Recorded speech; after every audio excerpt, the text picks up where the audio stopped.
When the oppressed and marginalised seek to be seen and recognised, if your reaction is to rant, rave, scream and kick, and to start demanding action that sees them further ostracised, then it proves you're a complete and utter dick. What folks, Thomas Benjamin Wilde Esquire here with song number 55 of my Song a Week project. This one was inspired by various news stories I've seen in the last few months about curbs that are being put on minority groups such as the LGBTQ community, particularly trans people, in relation to a new Supreme Court ruling that was essentially lobbied by rich, influential people, naming no names, but they know who they are. And also about kind of new rulings for people about disability benefits here in the UK. Why? Why are we making it harder for people? Why are we making it harder for marginalised groups of people? I don't understand it. And actually anybody pushing for that, I think is a bit of a dick. I don't know how else to put it, really. If you are pushing to make an already struggling group of people to make their lives harder, then you're a dick. So that's what inspired this song. I get the feeling this is going to be another one of those controversial ones that lots of people will have things to say about.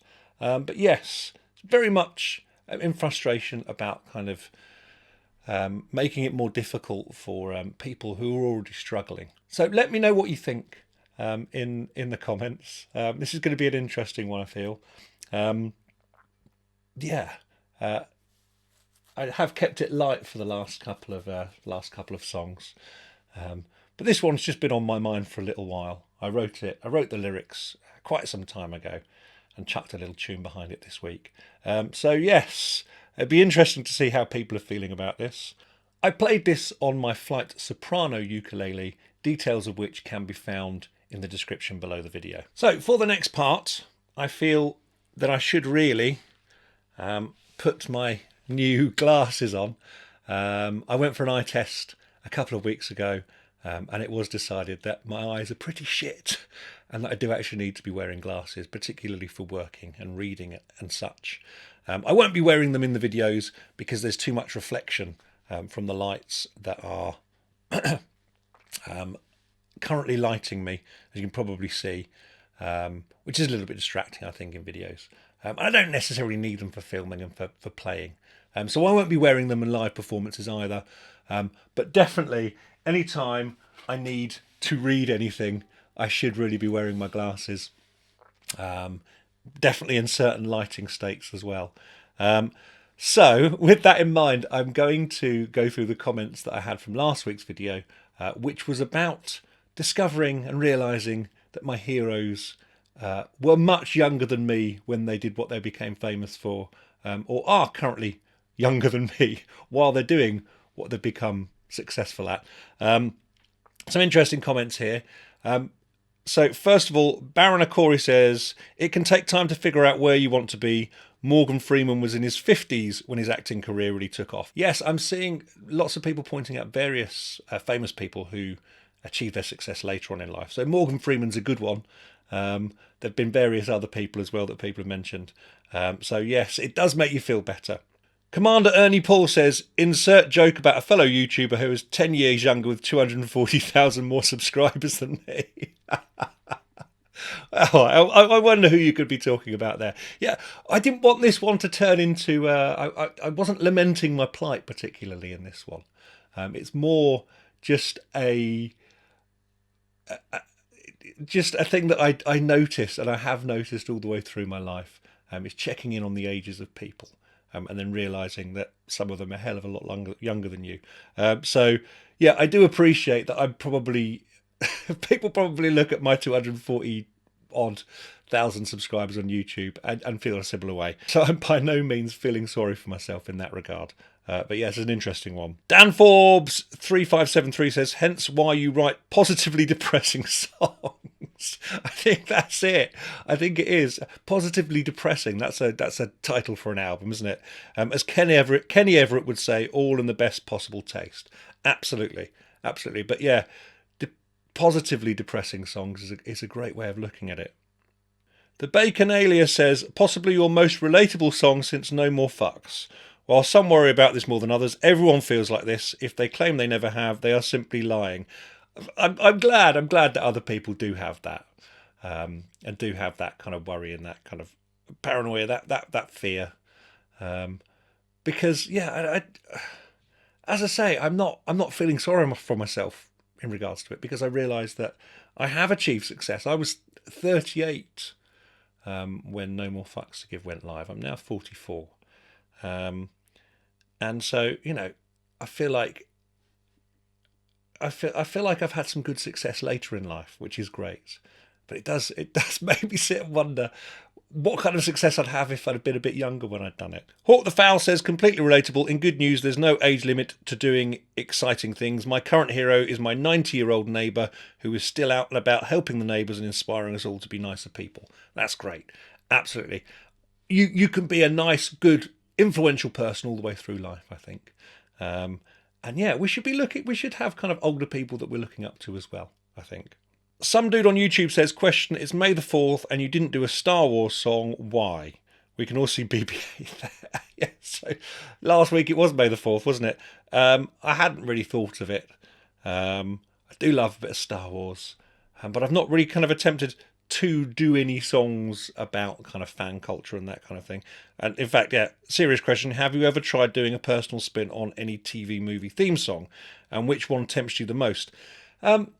I've not, but I've often considered doing kind of children's theme tunes of the 80s and 90s. I'd absolutely love to do The Mysterious Cities of Gold at some point. That could work quite nicely. That was one of my favourites growing up. I don't know, when I perform with Tom Carradine, he does medleys of various TV show hits. There's a rather good one of the Only Fools and Horses theme tune. So yeah, potentially. I mean, it might be an idea for later on. I'll keep it in mind. Punky Poetico says, I'm almost older than Kurt Cobain. He's my hero. This November I'll turn 27. By the time he was my current age, he'd already been touring the world with Nirvana, dropping all-time classics. He already have a few years in #1 band in the world. Yeah, I know. That's exactly the kind of thing that I'm talking about. The 27 Club, isn't it? A bunch of people who achieved so much and died at 27, but already kind of achieved far more than most of us would. So yeah, I completely relate to that one, because Kurt Cobain was one of my heroes growing up as well.